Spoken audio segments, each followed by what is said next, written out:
सब मनुष्य के विचार होता है कि मन में कि जब मनुष्य की मृत्यु हो जाती है तो क्या कैसे उसके साथ क्या होता है।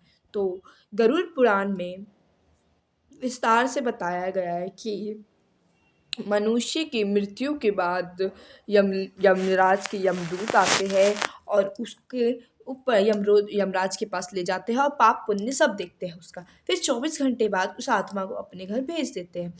अब अपने घर भेज देते हैं तो वो आत्मा वो सबको देखती है, अपने परिवार को देखती है, आवाज़ लगाती है, पर कोई सुन नहीं पाता है। बहुत कोशिश करता है वो अपने मृत्यु शरीर में घुसने की, प्रवेश करने की भी कोशिश करता है, बहुत कोशिश करता है, लेकिन यमराज के दूत होने के कारण वह भय से नहीं कर पाता है। और वो अपने परिवार को रोता हुआ देख वो भी बहुत रोता है, चिल्लाता है, पर वो कुछ कर नहीं सकता है।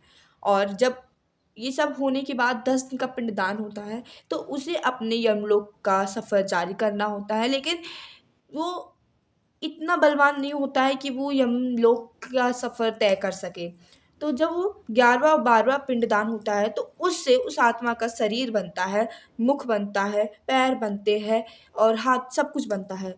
और फिर 13वीं जो होती है, 13वीं में जो पिंडदान किया जाता है, उससे उसको मांस, हड्डियाँ सब मिल जाती है। उसको इतना बल मिल जाता है कि वो यमलोक तक का सफ़र जारी कर सके।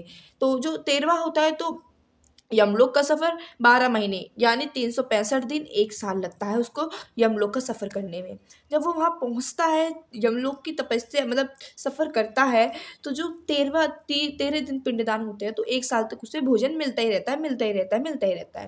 और जब वो करता है तपस्या मतलब सफ़र करता है अपना यमलोक का, तो वो विस्तार से कोई उसको दुर्घटना नहीं होती है मार्ग में। लेकिन अब आप ये सोचोगे कि किसी का पिंडदान ही नहीं किया जाए, तो वो कैसे करेगा सफ़र? तो वो 13वीं जब मतलब 13 दिन हो जाते हैं, लेकिन यमदूत उसको भी छोड़ के जाते हैं उसके घर पे। तो जब से 13 दिन हो जाते हैं, उसके बाद यमराज के दूत उसको खींच के ले जाते हैं और जो यमलोक का सफ़र होता है, भूखा, प्यासा, तड़पता हुआ, बहुत मार्ग में बहुत दुर्घटना होती है, ऐसे-ऐसे सफ़र करने पड़ते हैं उसको।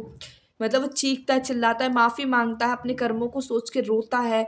तो उसके बाद उसको बड़ी दुर्घटना होती है और फिर कहा जाता है कि जब वो यमराज के पास पहुँच जाते हैं, तो यमराज उनका पाप पुण्य देखते हैं, कितना पाप किया, कितना पुण्य। जिसने पुण्य किया होता है, जिसने दान किया होता है, उसे स्वर्गलोक भेज देते हैं। जिसने पाप किया है, उसको नरक में भेज देते हैं और नरक में ऐसे-ऐसे मार्ग मिलते हैं उसको कि उसकी रूह काँप जाती है, ठर-ठर काँपता है। तो इसीलिए कहते हैं कि अच्छे कर्म करो, बुरा करने से पहले सब लोग हर एक मनुष्य बुरा काम करने से नीचे, दाएँ-बाएँ, नीचे सब देख लेता है। पर एक बार ऊपर की ओर देखो कि वो प्रभु कर्मा बहुत बुरा बनाया है। भगवान तुमसे कोई बदला नहीं लेता, लेकिन तुम किसी के साथ भगवान के लिए हम सब पुत्र हैं। हम सब पालक हैं उनके, उनके पुत्र-पुत्री हैं। तो उनके पुत्र के साथ एक पुत्र अलग करेगा तो डर तो मिलता ही है ना। इसलिए कर्म अच्छा करो, भाव अच्छा रखो, फल अच्छा ज़रूर देगा ऊपर वाला। जय श्री राधे।